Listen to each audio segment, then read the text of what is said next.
Saya dengan Ujang Samsudin, saya ingin memberikan coaching pada salah seorang sahabat saya, seorang guru yang mengalami kesulitan dalam meningkatkan motivasi belajar siswa. Ada salah seorang teman saya yang akan saya berikan coaching pada kesempatan pagi ini.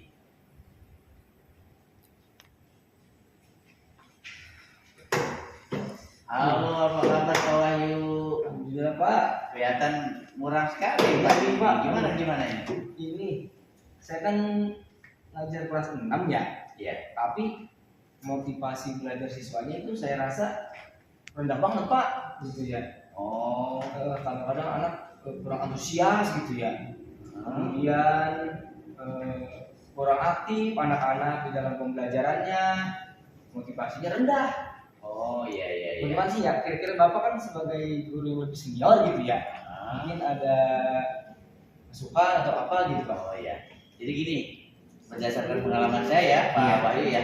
Jadi untuk meningkatkan agar siswa ini antusias terhadap pembelajaran yang akan kita bawakan ke mereka, kemudian juga motivasi mereka tinggi untuk ingin tahu akan materi yang akan kita berikan. Kemudian juga harapannya kan nanti asesmen yang kita lakukan di akhir pembelajaran bagus ya. Nah biasanya itu ada kaitannya dengan cara menyajikan kita dalam pembelajaran itu.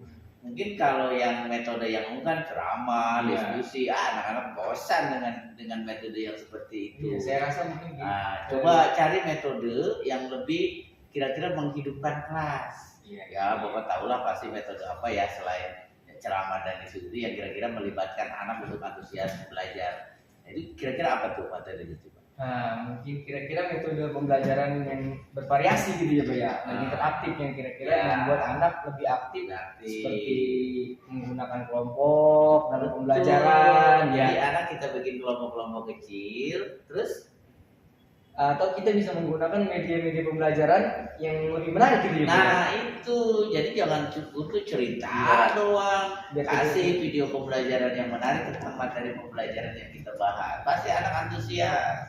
Jadi anak nggak merasa monoton gitu ya dalam pembelajaran gitu. Tidak merasa diceramahin mulu sama guru, tapi mereka menyerap langsung gitu dari apa yang mereka lihat, apa yang mereka dengar. Jadi secara tidak langsung dalam pembelajaran kita juga bisa menciptakan lingkungan belajar yang nyaman gitu buat anak ya. Itu yang harus guru pikirkan. Jadi anak tuh biar belajarnya nyaman, motivasinya kuat, dan nanti asesmen akhirnya pasti memuaskan kita sebagai guru. Saya sampai udah kepikiran ke situ gitu. Oke, sekarang kan udah ada gambaran ya gimana cara memecahkan masalah yang tadi. Sekarang gimana rencana Bapak nih untuk pembelajaran ke depan? Jadi berdasarkan hasil dari saran atau yang Bapak tadi, ke depan saya akan menciptakan lingkungan pembelajaran yang mungkin nyaman buat anak. Nah itu metode pembelajaran yang lebih bervariasi dan lebih interaktif gitu Pak. Iya. Nah itu berarti kita coba ya. Nah coba nih sekarang itu kan udah dirancang tuh sebelum pembelajaran dimulai, nanti dirancang dulu ya. Bikin perencanaan yang matang. Nah terus setelah pembelajaran berlangsung ada tanggung jawab moral tuh yang Bapak pegang akan keberhasilan pembelajaran. Kira-kira gimana tentang tanggung jawab Bapak seorang guru? Berarti kita harus komitmen ya.